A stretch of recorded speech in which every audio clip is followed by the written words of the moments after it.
Saat kamu cuma jadi pilihan, bukanlah prioritas.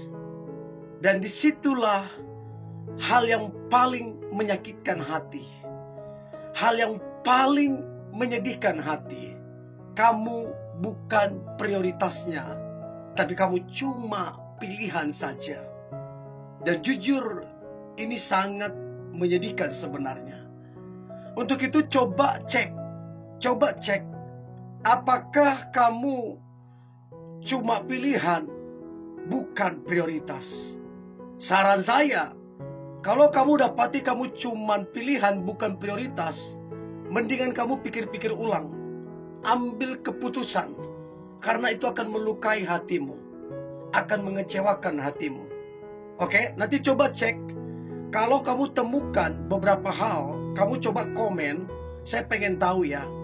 Coba komen kalau kamu temukan beberapa hal, kamu itu dijadikan pilihan, bukan prioritas. Yang pertama, ketika ada masalah di antara kalian, ada masalah, kesalahpahaman kah, masalah kecil kah, masalah besar kah, maka yang kamu dapatin tidak ada usaha dia untuk memperbaiki. Kamu udah berjuang, kamu udah coba perbaiki, kamu bahkan meminta maaf, tetapi dia lepas tangan. Dia tak ada niat atau usaha sekalipun untuk memperbaiki masalah yang ada. Kalau kamu hitung-hitung, kalau kamu cross check, ternyata bukan cuma kali itu. Masalah-masalah yang lalu-lalu juga, masalah yang lalu juga nggak ada tuh diperbaiki, nggak ada diselesaikan.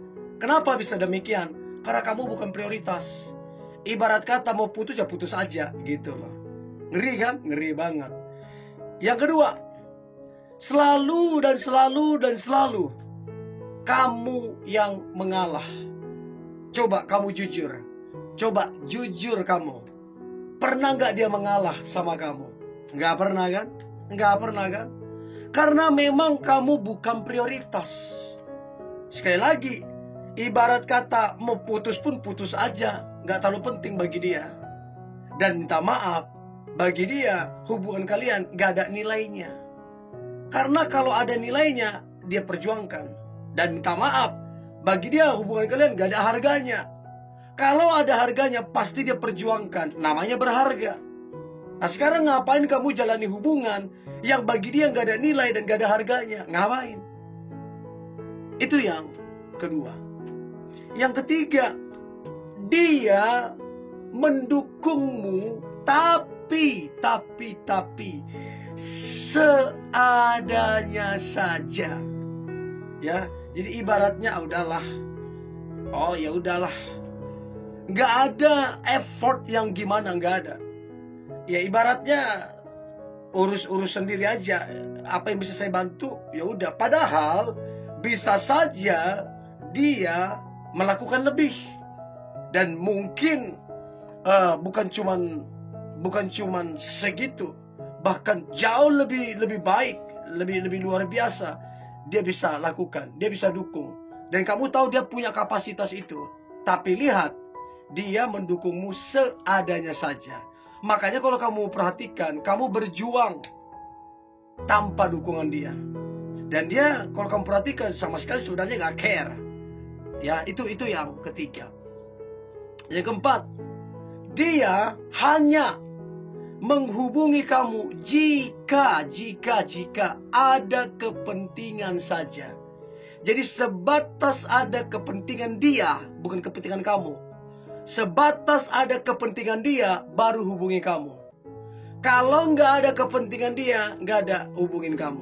Artinya apa? Kamu itu cuman pelampiasan, pelarian, asas dimanfaatkan. Ya, jadi sama sekali nggak ada yang spesial, nggak ada. Jadi betul-betul kamu itu cuman dimanfaatkan. Ya, minta maaf. Sekalipun dia pacarmu, sekalipun dia kekasihmu, kalau kamu cuma dimanfaatkan, putusin aja. Tapi kan bang, tapi kan udah berapa tahun, putusin. Ngapain kamu jalan sama orang yang cuma sebatas memanfaatkan kamu? Itu yang keempat. Yang kelima, kamu tidak pernah diutamakan oleh dia. Bayangin ya, dia bisa lebih mengutamakan teman-teman dia daripada sama kamu. Sama teman-temannya dia bisa tiap hari nongkrong, ketemu, ketawa-ketiwi segala macam. Sama kamu selalu alasannya inilah itulah, sorry ya nggak bisa ya, sibuk ya segala macam. Coba pikirkan baik. Dan yang lebih parah lagi, dia bisa menghabiskan waktunya dengan hobinya, main futsal kah, apakah segala macam. Tapi sama kamu nggak ada tuh waktunya. Dan kamu percaya itu cinta, come on. Ya, jadi coba pikirkan baik-baik. Itu yang kelima. Dan yang keenam, ini yang paling miris. Yang keenam ini miris banget. Yang keenam, dia bersikap kasar padamu. Jadi kamu mesti jujur. Udah bagaimana kamu diperlakukan? Ditempeleng udah, ditendang udah, dia apalagi dikata-katai kasar udah, dihina-hina udah. Terus kamu mau harapkan apa? Apa yang kamu harapkan? Cakep, duitnya. Ya pantasan lah kalau itu yang kamu harapkan. Ya kamu nilaimu cuma sebatas itu kalau itu yang kamu harapkan. Tapi kalau kamu berharga, kamu bernilai, kamu pasti tegas. Sudah sejak dulu mungkin kamu putusin itu. Ya, jadi kalau kamu dapati ini orang kasar, segera putusin. Mau dia baik kah, berkorban kah, belikan ini, belikan itu. Kalau kamu dikasarin, putusin. Itu ngeri loh. Apalagi kalau kamu udah bertahun-tahun. Aduh, kasihan mentalmu, kasihan nanti. Ya, bisa depresi nanti. Itu yang keenam. Yang ketujuh, dia tidak pernah betul-betul mendengarkan kamu. Gak pernah. Dia gak pernah dengerin kamu. Jadi kalau kamu pengen cerita, pengen curhat, kamu gak pernah sama dia. Karena memang dia gak ada waktu dengerin kamu. Selalu aja bilang sibuk inilah segala macam. Gak pernah betul-betul dengerin kamu. Dan saya juga bingung apa yang kamu harapkan dengan orang yang seperti itu. Ya, jadi kalau kamu udah gak didengerin dan bagi dia gak penting kamu bersuara, ngapain? Ngapain coba? Ya, itu yang ketujuh. Yang kedelapan, ya, sorry itu ketujuh. Yang kedelapan, dia tidak memprioritaskan kamu. Nah, yang kedelapan, dia tidak pernah memprioritaskan kamu. Jadi ngapain kalau kamu tidak pernah diprioritaskan? Didengarkan enggak, diprioritaskan juga enggak. Terus kamu mau ngapain? Apa yang kamu harapkan dengan orang yang tidak mendengarkan kamu, tidak memprioritaskan kamu? Kamu mau ngapain? Ngeri loh kalau kamu tidak diprioritaskan. Berarti kan kamu gak penting-penting amat sama dia. Bahkan gak penting gitu loh. Karena kamu bukan prioritas. Namanya bukan prioritas kan, gak dilakukan gak masalah, gak dikerjakan gak masalah, gak diperhatikan gak masalah. Bukan prioritas soalnya. Itu yang kedelapan. Yang kesembilan, minus pengorbanan. Jadi selama kalian jalani hubungan, tidak pernah kamu dapatin ada sedikit pun pengorbanan dari dia. Gak pernah. Yang ada kamu yang berkorban, kamu berkorban. Yang ada bukan dia berkorban, kamu yang dikorbankan.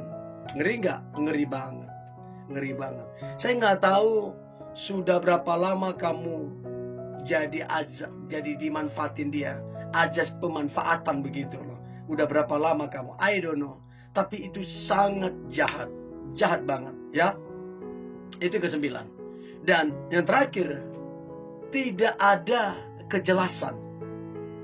Jadi kedekatan, hubungan kalian atau kalian pacaran, nggak ada kejelasan. Dan yang paling miris, bertahun-tahun kalian jalan tapi nggak ada kejelasan.